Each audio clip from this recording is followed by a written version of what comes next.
In this video, we're going to configure trunk lines on two of our switches so that they can start communicating. Let me pull the network diagram up here so we can see what we're looking at. So what we have right now is we have a demo laptop, and that's what we're on right now. And we're plugged into this switch, and we're plugged into VLAN 10. So we're on VLAN 10. And all of the management of these different switches are VLAN 10. All the management interfaces are on VLAN 10.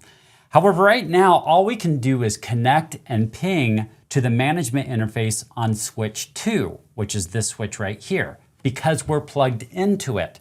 We, however, cannot ping the interfaces on switch 1 and switch 3. And the reason being is because these are not set up as a trunk line properly to be able to pass the VLAN traffic across it. So what we're going to do in here is we're going to set this trunk line up to pass VLAN 10 across it, and therefore we should be able to get to the management interface of this switch. So as we're doing our configurations on here, I've actually got a ping up down here below. So I'm pinging 10.1.10.11, which is the management interface of this switch right here. So let's go ahead and see if we can configure it and see what happens when we set up the trunk lines to pass VLAN 10 traffic. So what I'm going to do is I'm going to start out on switch 1. I'm on switch 1 and I'm actually consoled into this because I can't remote into it right now. And what I'm going to do is I'm going to first of all get into the global configuration mode, and we're going to get into the interface FA1043, and that is the interface that's connected into switch 2. So when we're in there, then we're going to say switch port mode. And remember, before we did switch port mode access to specify an access port. Well, now we're specifying a trunk port. So we're going to type in trunk to specify a trunk port. Next, what we're going to do is we're going to type in switch port trunk allowed VLAN and 10. We're going to say that VLAN 10 is allowed. And so now this should be showing VLAN 10. Now, before we jump off S1, one thing we can do is we can do a show interface and FA1040, let's see, we just did 43.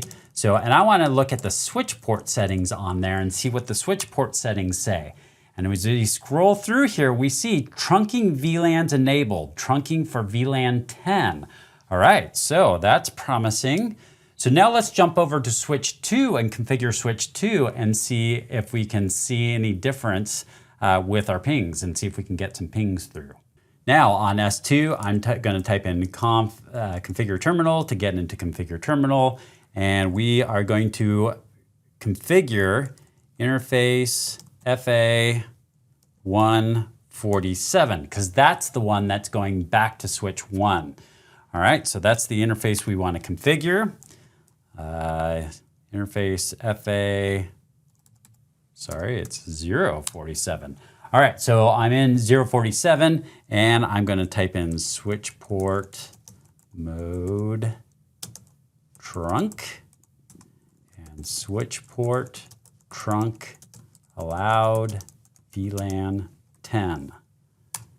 All right, and so now both interfaces on each side is set up to do trunking of this VLAN 10 across between the two switches. Took a little bit to take effect, but we are now pinging .11. So now we have this trunk line set up between these two switches. So really it's quite simple. All we need to do is we need to say that it's a trunk line and then list out what VLANs we want to go across that trunk line. So what we're going to do is if we wanted to add more than just one VLAN, what we could do is we could say switch port trunk allowed VLAN, and then a list of the VLANs that we want to allow. So VLAN 10, let's say we want to do 20. Let's say we want to do 30. So it's going to allow VLAN 10, 20, and 30. We hit enter, and now we can do that. So do show run interface FA, and this is 047. So we can actually see how that has added 10, 20, and 30 now to this interface. If we wanted to remove one of them, then we could take all of these off and put them all back on minus the one that we wanted to remove. Or if we take a look at this, this command, switch port trunk allowed VLANs,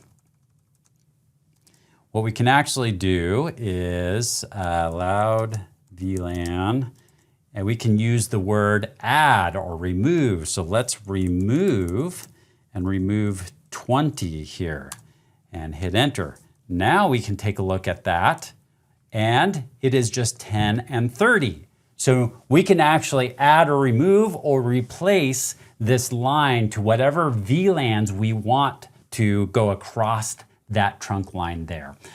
Or if we want none, then we could type in none as we see there. So allowed VLANs, and then we could type in none, and none would be allowed. Of course, this would break our connectivity.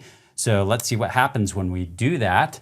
We type in none, and we can see that it looks like our ping is now timing out. So that removes all of those. So we can, once again, we can add, we can remove, we can replace, we can go through however we want to change what VLANs that are added to this trunk line.